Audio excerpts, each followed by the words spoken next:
Hello guys. आज के इस वीडियो ट्यूटोरियल में हम एसटीआर, एमईआईएस, सैनवेट, ड्रॉबैक उसके बारे में बात करेंगे। ये वीडियो ट्यूटोरियल पूरा एक्सपोर्टर के लिए है और जो एक्सपोर्टर बनना चाहते हैं उसके लिए है। तो अगर आप इंपोर्टर है तो नेसेसरी नहीं है कि आप इस वीडियो को देखें, ऑप्शनल है। अगर आपको देखना चाहो तो आप देख सकते हो, पर ये वीडियो एक्सपोर्टर के लिए है। सबसे पहली बात, अगर आप एक्सपोर्ट कर रहे हो अभी या आप एक्सपोर्ट करना चाहते हो, तो आप जब भी एक्सपोर्ट क्लियरेंस के लिए सारे जो भी डॉक्यूमेंट है वो जब आप सीएचए को देते हो तो सीएचए आपको पूछता है कि सर आपकी कंपनी एसटीआर क्लेम करेगी या नहीं करेगी, आप एमईआईएस का बेनिफिट लेना चाहते हो या नहीं चाहते, आप सैनवेट अवेलेबल करते हो कि नहीं अवेल करते हो, आपको ड्रॉबैक का बेनिफिट चाहिए या नहीं चाहिए। तो अगर ये सारी चीज़ें आपको पता हो तो आपका जो एक्सपोर्ट का आप जो फॉरेन बायर्स के लिए जो कोटेशन बनाओगे वो अच्छा बनेगा, क्योंकि एक्चुअली ये सारे जो बेनिफिट है ना वो आपके प्रॉफिट है। जो प्रोफेशनल जो एक्सपोर्टर्स होते हैं जिसका बहुत सारा वॉल्यूम होता है और रेगुलर बेस पे एक्सपोर्ट करते हैं, वो अपना कोटेशन जब भी बनाते हैं तो ये S T R, M E I S, CENVAT, drawback उसमें जो भी बेनिफिट मिलता है, जो भी क्लेम मिलता है, उसको भी वो कैलकुलेट करते हैं, क्योंकि वो आपके पास ही आने वाला है, वो आपका ही पैसा है। तो आप उसको ध्यान में रख के अगर आपका कोटेशन बनाएंगे तो आपका कोटेशन अच्छा बनेगा। काफ़ी सारे लोग हैं जो अपनी प्रोडक्ट में प्रोडक्ट की उसकी वैल्यू जो हाई होती है तो उसके प्रोडक्ट वैल्यू पे मार्जिन कम रखते हैं, पर उसको ड्रॉबैक मिल रहा होता है, उसको एमईआईएस मिल रहा होता है, तो वो सारा बेनिफिट के लिए ही सिर्फ वो एक्सपोर्ट करते हैं। ओके, तो हम इस वीडियो में थोड़ा सा शॉर्ट एंड स्वीट उसके बारे में समझेंगे। डिटेल में मैं किसी और टाइम वीडियो बनाऊंगा तब बात करेंगे, पर आप सिर्फ इतना आप समझ लोगे तो अभी आपके लिए इनफ है। ज़्यादा अगर आपको प्रैक्टिकल नॉलेज चाहिए तो मैं बताता हूँ आपको कहाँ पे जाके सर्च करना है। ओके, तो let's start with the S T are. S T are क्या है? एस टी आर है सर्विस टैक्स रिटर्न। ओके, सबसे पहली बात तो आप जब भी एक्सपोर्ट करते हो तो आपको सर्विस टैक्स नहीं लगता है। ओके, आप मान लो कि किसी से गुड्स ले रहे हो और आपको एक्सपोर्ट करना है तो आप इसको बता सकते हो कि भाई ये मैं जो भी आपसे पूरा बाय कर रहा हूँ, जो भी प्रोडक्ट आपसे ले रहा हूँ वो पूरा का पूरा मैं एक्सपोर्ट करने वाला हूँ। तो या तो वो आप पे टैक्स लगाएगा ही नहीं। ओके, अगर लगाता है टैक्स तो आपको उसको एक एच फॉर्म देना होगा। ओके, एच फॉर्म भरोगे तो आप फिर अपना सर्विस टैक्स जो भी आपने उस पर पे किया होगा उसका आप क्लेम कर सकते हैं। ओके, और जो भी एक्सपोर्ट आप करते हो उसके लिए जो भी आपने सर्विसेज यूज़ की, अगर उस पर आप सर्विस टैक्स लगा हुआ है, अगर आपका उस पर क्लेम करना है तो आपको एस टी आर में आप क्लेम कर सकते हो। पर उसको आप जब भी एक्सपोर्ट कर रहे हो तो आप जब भी सी एच ए को इन्वॉइस पैकिंग लिस्ट दे रहे हो उसका कस्टम का जब भी नोटिंग हो तब उसको बताना ज़रूरी है। और आपका सेंट्रल एक्साइज में एस टी आर के लिए रजिस्ट्रेशन होना ज़रूरी है। अगर रजिस्ट्रेशन नहीं होगा तो आपको नहीं मिलेगा, तो पहले आपको रजिस्टर करना ज़रूरी है, उसके बाद ही आपको एस टी आर का बेनिफिट मिलेगा। ओके, सो सेकेंड फर्स्ट हो गया एस टी आर। अगर आपको सी एच ए पूछता है सर आप एस टी आर चाहिए कि नहीं चाहिए, तो पहले आप देख लो आप एस टी आर में रजिस्टर हो या नहीं हो। अगर नहीं हो तो रजिस्टर कर लो, वो एक आपका बेनिफिट है। तो आपने जो भी टैक्स पे किया होगा वो क्लेम हो जाएगा, तो आपके लिए वो बेनिफिट हो जाएगा। अब हम बात करेंगे एम ई आई एस के लिए। तो एम ई आई एस क्या है? एम ई आई एस है merchandise exports from India scheme, यानी एक ये फॉरेन ट्रेड पॉलिसी है। जिसको भी एक्सपोर्ट करना है उसके लिए गवर्नमेंट वाले बेनिफिट्स देते हैं। एम ई आई एस दो चीज़ों पे डिपेंड है। नंबर वन, एक आपकी कॉमोडिटी पे, और दूसरा वो कॉमोडिटी आप कौन सी कंट्री में एक्सपोर्ट करते हो। इसके लिए गवर्नमेंट ने 3 ग्रुप बनाए हुए हैं, ए, बी एंड सी। तो उसके अंदर सारी कॉमोडिटी के लिस्ट है और सारी कंट्री की लिस्ट है कि कौन सी कॉमोडिटी आप कहाँ पे भेज रहे हो। तो उसके हिसाब से आपको एच एस कोड के ऊपर से आप सर्च कर सकते हो।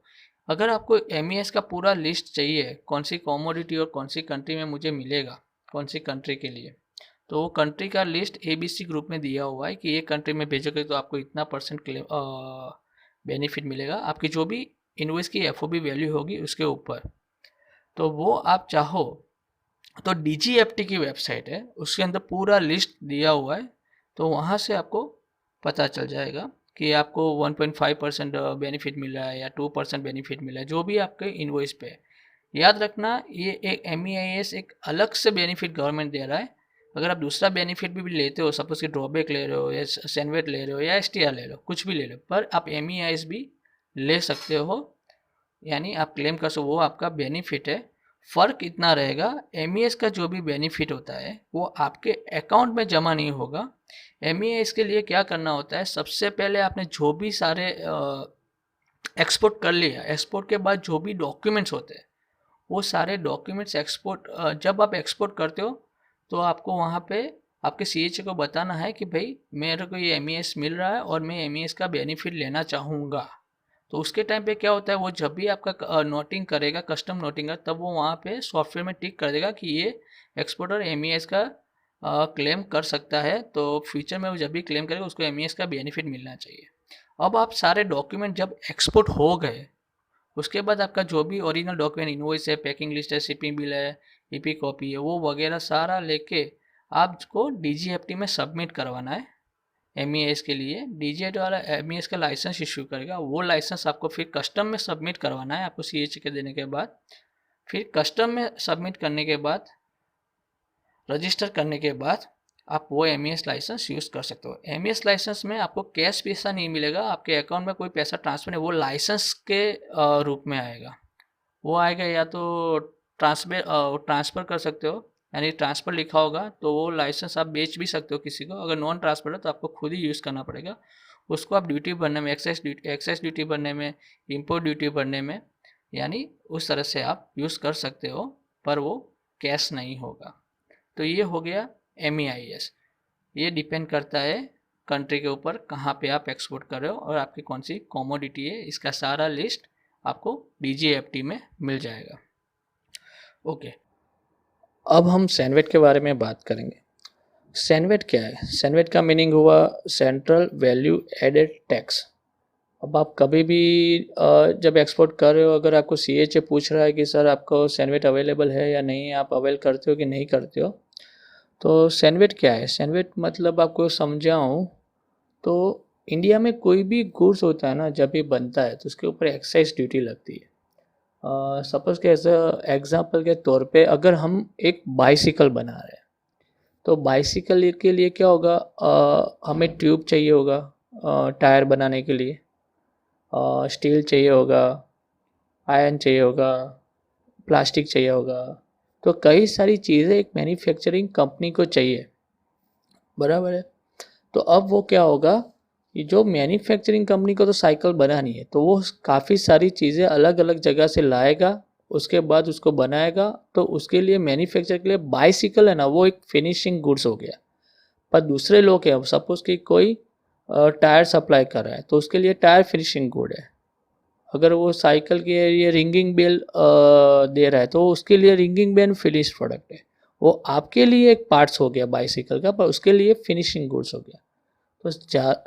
तो हमारे ट्रेड में क्या है, कोई भी चीज़ कभी भी आप मैन्युफैक्चर कर, उसके ऊपर एक्साइज ड्यूटी लगती है। तो सपोज़ कि आपने जो बाइसिकल बनाने के लिए जो सारे पार्ट्स लिए कई जगह से, तो उस पर ऑलरेडी एक्साइज ड्यूटी लगी हुई है।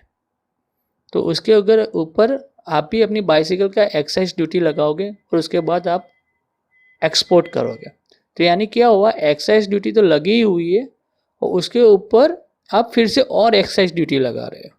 तो ऐसी सिचुएशन में अगर आपको एक्साइज ड्यूटी में क्लेम करना है, अगर बचत करनी हो, तो आप एक्साइज ड्यूटी क्लेम कर सकते हो, उसको बोलते हैं सैनवेट। तो आपने सामने वाले बंदे ने जो भी यहाँ पे, आप जब मैन्युफैक्चर हो, आपने जहाँ से भी पार्ट्स खरीदे, उसने जो भी वेट लगाया हुआ है उसके ऊपर, तो उसका क्लेम करना हो तो उसके लिए सैनवेट क्रेडिट सिस्टम है।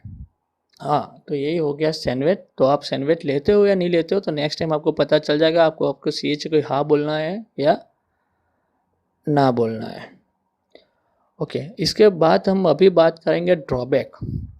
ड्रॉबैक पर्टिकुलर एक फॉरेन ट्रेड पॉलिसी है, वो ओनली डिपेंड करता है आपकी प्रोडक्ट पे।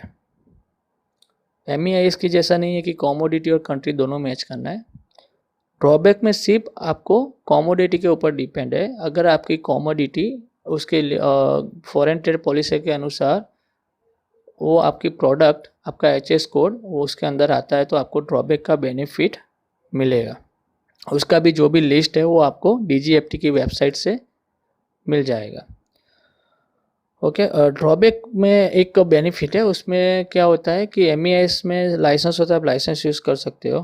ओके, ड्रॉबैक आपके अकाउंट में डायरेक्ट आपने एक्सपोर्ट कर लिया, उसके बाद 1 महीने के अंदर या 1.5 महीने तक अगर कुछ क्वेरी नहीं आई तो आपके डायरेक्ट जो भी बैंक अकाउंट है, आपने जो भी बैंक अकाउंट कस्टम में दिया हुआ है वो अकाउंट में आपके पैसे आ जाते हैं, तो वो कैश में आता है। ओके, तो अब आपको समझ में आया STR, MEIS, CENVAT and drawback, ये चारों चार आपके लिए बेनिफिट्स है।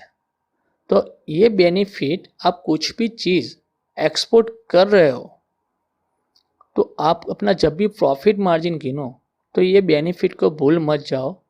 ये बेनिफिट को गिन के अगर आप अपना कोटेशन बनाओगे ना तो आपको थोड़े मार्केट में कंपटीशन कर पाओगे। काफ़ी सारे लोग आते हैं मुझे बोलते सर हमें कोटेशन कैसे बनाना है मुझे पता नहीं चलता, पर वो लोग क्या करते हैं, उनको ये सारे बेनिफिट्स का पता नहीं होता, इंसेंटिव स्कीम का पता नहीं होता, और अपने प्रोडक्ट पे हाई मार्जिन रखते हैं, और वो फिर पता चलता है कि वो ऑर्डर उनको मिला ही नहीं। तो उसका रीज़न यही होता है, जो प्रोफेशनल एक्सपोर्टर्स होते हैं वो सारे ये बेनिफिट्स और इंसेंटिव सब कुछ काउंट करने के बाद अपना कोटेशन बनाते हैं कि भाई हमें कितना बेनिफिट, क्योंकि जो बेनिफिट मिल रहा है वो भी आपका एक प्रॉफिट ही है। तो नेक्स्ट टाइम सारी चीज़ें ध्यान में रखिए, और उसके बाद अगर आपका अपना कोटेशन बनाओ तो 100% आपका कोटेशन मैच करेगा और आपको ऑर्डर इजीली मिल जाएगा।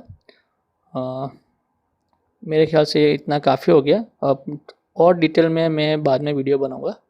Thank you very much.